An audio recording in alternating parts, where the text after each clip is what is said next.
क्योंकि मेरे हाथ में ये आया है तो इसी से शुरुआत करती हूँ। इसमें लिखा है कि जिले में सड़क दुर्घटनाएं, अवैध परिवहन रोकने के नियम बने हैं पर इनका पालन नहीं हो रहा। आप लोगों से एक सवाल करती हूँ, बहुत दिन से 3 दिन से मैं पेपर में पढ़ रही हूँ, न्यायाधीशगण से रूबरू होंगे, सवालों के जवाब लेंगे।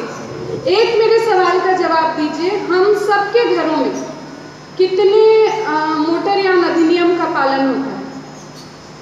हम जब से रायगढ़ आए हैं, जो एसपी आते हैं वो पहला प्रयास ये करते हैं कि यहाँ ट्रैफिक व्यवस्था दुरुस्त हो जाए। किसी तीसरे पर्सन को आके मेरे शहर की, मेरे घर की और मेरे गली की ट्रैफिक व्यवस्था दुरुस्त कराने की, ये मेरा घर है, मेरा शहर है, वो गली मेरी है, तो क्या मैं कहीं जिम्मेदार नहीं हूँ उस ट्रैफिक व्यवस्था को दुरुस्त करने की? मैं उस सड़क का नाम नहीं जानती हूँ, पर एक पतली सी गली है, शायद उसे जी रोड या एमजी रोड कुछ कहते हैं। अगर हम उस सड़क पे धोखे से चले जाएं अंदर, तो दोनों तरफ बड़ी बड़ी गाड़ियां खड़ी होती हैं, हम अपना सामान उसमें लगवाते हैं, शायद हम सामान जो उतरवाते हैं या हम बेचते हैं। मेरे यहाँ कोई व्यापारी नहीं है, इसलिए मैं नहीं जानती कि गाड़ियाँ आप लोग किस लिए खड़ी करते हैं, लेकिन वो गाड़ियाँ घंटों खड़ी रहती हैं वहाँ। आप हॉर्न बजाते रहिए, आप उतर कर आवाज़ दे दीजिए, पर जब तक मेरा सामान नहीं चढ़ेगा साहब, मैं तो गाड़ी नहीं बढ़ाऊँगा। तो क्या मैं जिम्मेदार नहीं हूँ उस सड़क की ट्रैफिक व्यवस्था को खराब करने के लिए? हूँ, बिल्कुल जिम्मेदार। मैंने यहाँ देखा है लोग, हम अपने बच्चे को लेकर इस नेहरू उद्यान में जाते हैं कभी कभी, बाजू में कैंटीन है, लोग वहाँ से समोसे पैकेट्स में चिप्स खरीद कर लाते हैं। आप जिस जगह खाते हैं, आप वहाँ कचरा कूड़ा फेंक कर अपने घर चले जाते हैं। आप इसमें लिखते हो कि प्रदूषण हो रहा है, जल प्रदूषण हो रहा है, रोकथाम नहीं हो रही है। हम और आप भी तो ये कर रहे हैं। इस तरीके के कागज को बांटने के पहले और इस तरीके का ये लेख लिखने के पहले कि कड़ाई से नियमों का पालन करवाएं, शासकीय विभागों को कानून का पालन करवाएं। एक निवेदन इस मंच से करूंगी कि हम और आप भी मिलके थोड़ा थोड़ा, ज़्यादा नहीं, लेकिन जो मेरे बस में हो उस कानून का तो मैं पालन कर लूँ। मैं उस कोशिश कर रहा, मैं आप, क्योंकि आप व्यापारी वर्ग से हैं, मैं बहुत देर से सुन रही हूँ, सारे कह रहे हैं, तो मैं आगे से ये अपेक्षा रखूँ कि उस एमजी रोड में आप लोग अपने वाहन या आपके साथी जिनकी दुकानें हों वो अपने वाहनों को ये कहें कि भाई ऐसे समय में हम लोड करें जब ट्रैफिक कम हो, या मैं उस गाड़ी को बाहर खड़ा कर देता हूँ, या एटलीस्ट हम इतनी कर्टसी शो करें कि जब उस रोड पर कोई जा रहा हो और हॉर्न बजा रहा हो तो हम उस वाहन को साइड करा लें। एक चीज़। दूसरी चीज़, मैं अक्सर सुनती हूँ यहाँ एक विशेष वर्ग से कि शासकीय कर्मचारी काम नहीं करते, कानून का पालन नहीं करते, घूस मांगते हैं। मेरा विशेष कोट है एंटी करप्शन का। एंटी करप्शन वर्ड बच्चा बच्चा वाकिफ है इस वर्ड से, लेकिन इतनी भ्रांतियाँ हैं इसके बारे में। मैं रायगढ़ विशेष की बात करूँ, यहाँ लोगों में बहुत भ्रांतियाँ हैं इसको लेकर। पहली चीज़, पहली भ्रांति, हम ये मानते हैं कि एंटी करप्शन में केवल और केवल हम उनके अगेंस्ट कार्रवाई कर सकते हैं जो शासकीय सेवक हैं। ये एक मिथक है। एंटी करप्शन में आप लोक सेवकों के अगेंस्ट कार्यवाही कर सकते हैं। ये लोक सेवक कौन है? जो लोक कर्तव्य का पालन करते हैं। एमपी, एमएलए ये भी इसमें शामिल है। इसकी प्रक्रिया मुझे ऐसा लगता है सबको पता होगी, फिर भी क्योंकि मैं इस विशेष कोर्ट में हूँ और मुझे ये मंच आज ये अपॉर्चुनिटी देता है कि मैं आप तक इस प्रक्रिया को पहुँचा सकूँ। यदि आपसे कोई भी लोक सेवक ऐसी किसी अनैतिक डिमांड को करता है अपने किसी पदीय कर्तव्य के लिए, करने के लिए या नहीं करने के लिए, तो आप उसकी कंप्लेन कर सकते हैं। ऐसी कंप्लेन आप एंटी करप्शन ब्यूरो में करते हैं। ये ब्यूरो बिलासपुर में वर्क करती है। हम रायगढ़ बिलासपुर ब्यूरो से संचालित होते हैं। अगर केंद्रीय का कर्मचारी है, केंद्र का कर्मचारी है, तो आप सीबीआई को रिपोर्ट करते हैं। मैंने यहाँ एक इस 2.5 साल के कार्यकाल में मैंने एक टेंडेंसी देखी है लोगों में कि हमसे किसी ने डिमांड किया, हमारा काम रुका, साहब हम वहाँ जाते हैं, हम एंटी करप्शन ब्यूरो में एक रिपोर्ट लिखाते हैं, हम केस बनवाते हैं, लेकिन जब वो केस कोर्ट में आ जाता है, न्यायालय में आपकी गवाही की आवश्यकता होती है, तब आप 10 समन्स पर नहीं आते हैं। क्या आप अपने कर्तव्य से पीछे नहीं हट रहे हैं? उस लोक सेवक ने एक गलत काम किया, आप उससे भी बड़ा गलत काम कर रहे हैं।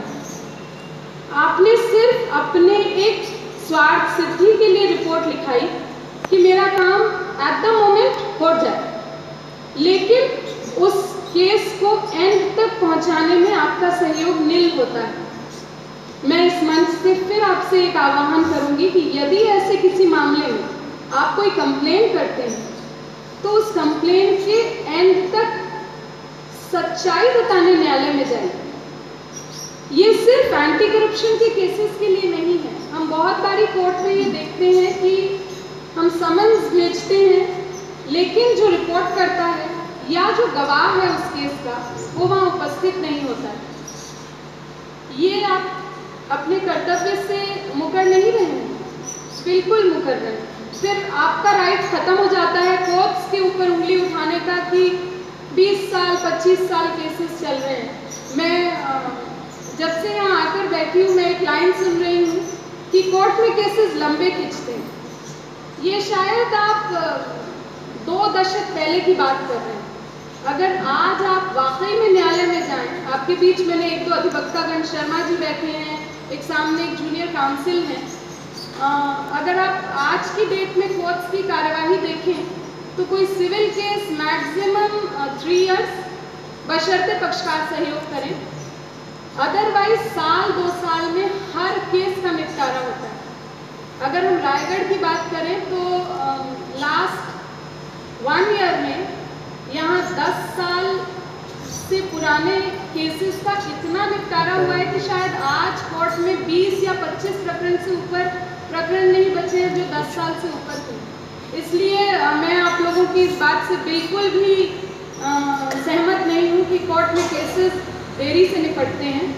हाँ, कुछ केसेस में निश्चित रूप से थोड़ा लेट होता है, पर उसमें क्योंकि हमें दोनों पक्षों के सहयोग की कमी होती है। मैं फिर कर्तव्यों की बात करूंगी, अधिकार की बात बिल्कुल नहीं करूंगी। हमारे आसपास कोई अपराध होता है, हम तुरंत पुलिस पे उंगली उठाते हैं, साहब ये रिपोर्ट नहीं लिखते, हमें 4 बार जाना पड़ता है। लेकिन क्या हमने ये कभी अपने आप से पूछा है कि रिपोर्ट लिखाने हम कितनी तत्परता से जाते हैं? मैंने बहुत बार ये देखा है कि मैक्सिमम FIRs डिलेड होती हैं।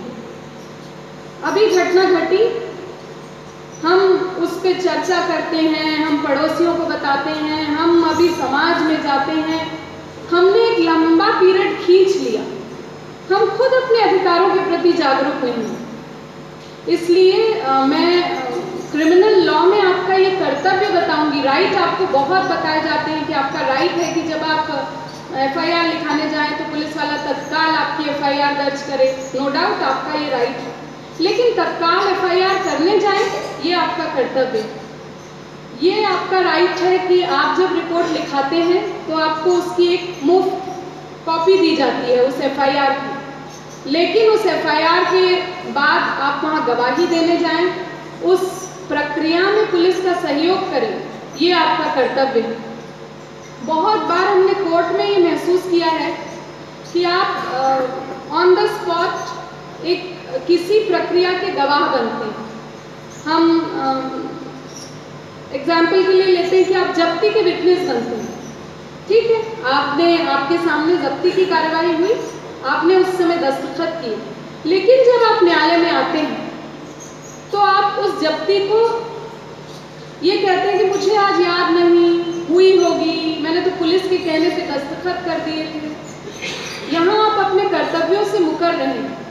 यदि आपके सामने कोई प्रक्रिया हुई है, किसी पुलिस की कार्यवाही में आप एक गवाह हैं, तो मैं फिर आपसे ये आह्वान करूंगी कि अगर आप न्यायालय में आते हैं तो सच बताएं, जो आपके सामने हुआ था वो बताएं। यदि आपको लगता है कि किसी प्रक्रिया में पुलिस वाला दबाव बनाकर आपसे हस्ताक्षर ले रहा है, तो आप तत्काल इस बात के लिए प्रोटेस्ट करें। आप ये कहें कि नहीं, पहले आप मुझे बताएं कि आप क्या कार्यवाही कर रहे हैं, फिर मैं आपकी कार्यवाही को जानूंगा और तब मैं हस्ताक्षर करूंगा। मैं आपको ये बताती हूँ कि हम गांव में, जैसा आपको शुरू में ही ये बताया गया कि गांव में नॉर्मली हम हर महीने 2 शिविर लगाने जाते हैं, पर शहरी क्षेत्रों में ये शिविर हमारे द्वारा नहीं लगाए जाते थे। लेकिन हमने by the passing of time हमने ये महसूस किया कि गांव के लोग अपने अधिकारों के प्रति, अपने कर्तव्यों के प्रति हमसे ज़्यादा जागरूक हो रहे हैं, बजाय हम शहरी लोगों में। हम जो भी रीज़न देते हो इसका कि हमारे पास समय नहीं है, लेकिन अगर जजेस अपना समय निकालकर आपके पास आ सकते हैं और आपको ये बता सकते हैं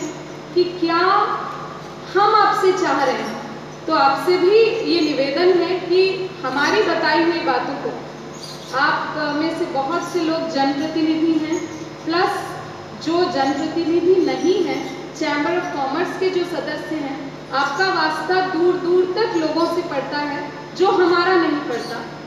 हमारे द्वारा बताई हुई जानकारी को आप अपने लेवल पे, हम तो आपको अपना सैनिक तैयार कर रहे हैं। हमने आज अपनी छुट्टी के दिन में 2 घंटे आपको दिए। सारों का स्वार्थ होता है, हमारा भी स्वार्थ है। हम अपने लिए अपने सैनिक तैयार कर रहे हैं कि आप में से 10 लोग भी अगर हमारी बातों को सुनकर इनको और 10 लोगों तक पहुंचाएंगे जहां हम नहीं जा पाते हैं, तो हमारी इस जिला विधिक सेवा प्राधिकरण का जो उद्देश्य है कि लोगों तक दैनंदिनी की सामान्य कानूनी जानकारी पहुंच जाए, वो सुलभ रूप से आप पहुंचा पाएंगे।